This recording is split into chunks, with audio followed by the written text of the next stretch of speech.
Hi everybody, join me on Drive and Time for this video on top of Angel's Landing in beautiful Utah, one of the most beautiful places to review the G-Shock Casio, or the CASIOAK as they call it.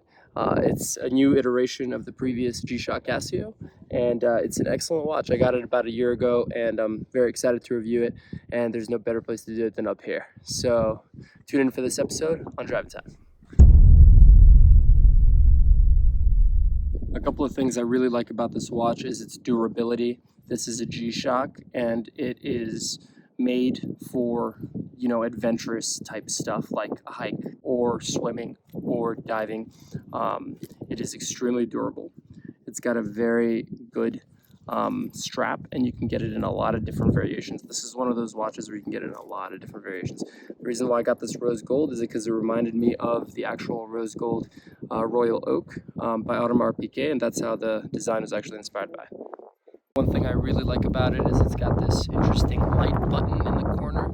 You can use it as a stopwatch, and it has all these different time zones, and you can time it and program it to these different time zones. That's also a drawback of this watch. It's actually pretty hard to use. You have to get used to the programming, watch a couple of videos, read its manual, and then you'll be able to program it effortlessly, but it takes a little bit of a learning curve to get used to the programming on this watch. Trying to hike for hours and hours and hours and do active stuff, you don't want something weighing down on your wrist, and this thing is pretty light. One other thing I really like about this is its affordability.